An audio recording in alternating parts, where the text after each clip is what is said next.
On August 14, 2005, a Boeing 737 climbed out of Larnaca, Cyprus, bound for Athens. 121 people were on board.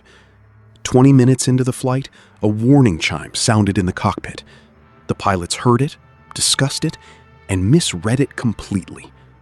What they did in the next few minutes would decide who lived and who died, and almost none of them would be conscious to know it. Within an hour, fighter jets would be flying alongside a passenger plane on autopilot, looking through the windows at rows of motionless bodies. This is the story of Helios Airways Flight 522, the ghost plane. The aircraft had a known issue. The day before, engineers had tested the pressurization system on the ground, checking for a door seal leak. To do this, they switched the pressurization mode from automatic to manual. When the test finished, standard procedure required switching it back to automatic before the plane flew again. That step was never completed. The switch stayed in manual. The next morning, a different flight crew boarded the aircraft with no knowledge that the system had been left in this configuration. As the plane began its climb toward cruising altitude, the cabin was not pressurizing the way it should have. Nobody in the cockpit yet realized it. As the 737 climbed past 12,000 feet, a horn began to sound in the cockpit. This same horn serves two completely different purposes on this aircraft. On the ground, it warns of an incorrect takeoff configuration. In the air, it warns of cabin altitude, meaning the cabin is not holding pressure. The pilots, both experienced but unfamiliar with this particular aircraft's history, interpreted the sound as the takeoff configuration warning, a false alarm they believed could safely be ignored. They contacted the airline's operations center, describing the alert, but never explicitly said the words cabin altitude. Precious minutes passed. The real warning was being missed in real time, 4 miles above the ground. At around 18,000 feet, the cabin altitude warning triggered the automatic drop of oxygen masks throughout the passenger cabin. Passengers, confused and without clear instruction, reached for masks that offered only about 12 minutes of supplemental oxygen, never meant for a flight continuing at altitude. In the cockpit, the pilots had no dedicated oxygen masks deployed automatically the way the cabin did. They needed to manually don crew masks, and investigators believe they never did.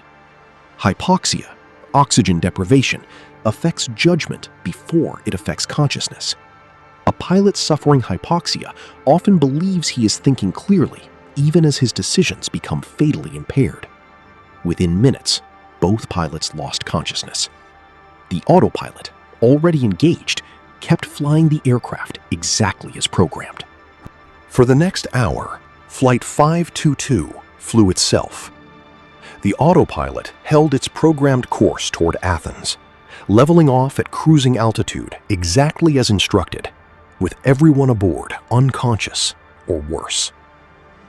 Ground controllers tried repeatedly to reach the crew and got no response. As the aircraft approached Greek airspace without contact, authorities scrambled 2 F-16 fighter jets to intercept it. When the fighters pulled alongside, the pilots reported a chilling scene through the windows. The co-pilot's seat empty, oxygen masks hanging in the cabin, and no visible movement from the passengers. Then one of the F-16 pilots spotted something moving inside the cockpit. Someone, somehow, was still alive up there. The man in the cockpit was Andreas Prodromo, a flight attendant who also held a commercial pilot's license, though he was not qualified on this aircraft type.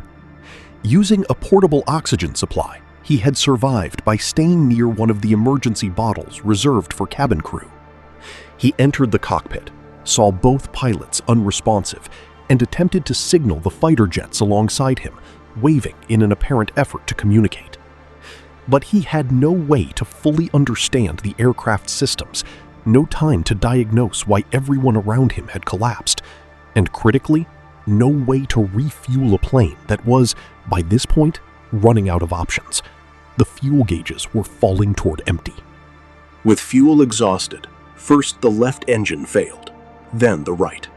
Without power, the autopilot could no longer maintain the aircraft's course, and it began an uncontrolled descent toward the hills near Grammatico, north of Athens. Andreas Prodromo had entered the cockpit too late, with too little training to change the outcome.